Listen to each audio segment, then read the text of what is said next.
భక్తవత్సలుడగు భగవంతుడగు శ్రీనివాసుడు భక్తసులభుడై కుమ్మరిదాసి అయిన తమాలిని పెట్టిన అన్నమునే ప్రసాదంగా స్వీకరించి వారి దగ్గర్ని ప్రేమతో దుష్టులతో అనుగ్రహంగా చూసి, ఓ కుమ్మరిదాసుడా, నీ భక్తికి నీ భార్య ప్రేమకు సంతోషించితిని, నీకిదే పరమపదమిచ్చితిని అని పలుకగా ఆకాశం నుండి దేవదుందుబులు మోగినవి, జల్లుగా పుష్పములు వర్షంగా పడినవి, దివ్య పరిమళములు సర్వత్రా వ్యాపించగా ఆకాశం నుండి ఒక దివ్య విమానం కుమ్మరిదాసుని ఇంటి ముందు వాలినది.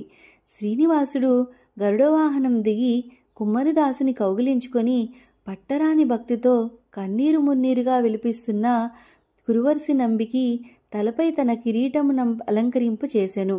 లీలా సముద్రుడైన శ్రీనివాసుడు భగవంతుడు ఇంకను తనకు ప్రేమ చాలక తన శంఖచక్రములను కౌస్తుభమును పీతాంబరమును సర్వాభరణములను ఇచ్చి ఆ కుమ్మరివానికి శ్రీ మహావిష్ణువు రూపమును ప్రసాదించెను. అతని భార్య తమాలికి లక్ష్మీదేవి ఆభరణములను దివ్యరూపమును అనుగ్రహించి వారిద్దరినీ ప్రేమతో కౌగిలించుకొని శ్రీనివాసుడు ఆశీర్వదించెను. అలా తొండమానుడు చూస్తుండగానే కుమ్మరిదాసుడు శ్రీనివాస ప్రభువు దివ్య విమానంపై ఎక్కి వైకుంఠమునికేగెను. ఆకాశంలో సర్వత్రా వేదమంత్రముల హోరు వినిపించెను. ఇలా తన కన్నుల ముందరే సంసారమున తరించి ముక్తిని పొంది శ్రీనివాసునికి అంతులేని దయకు పాతుడైన కుమ్మరిదాసుని చూసి తొండమానుడు చెప్పరానంత సిగ్గుపడెను.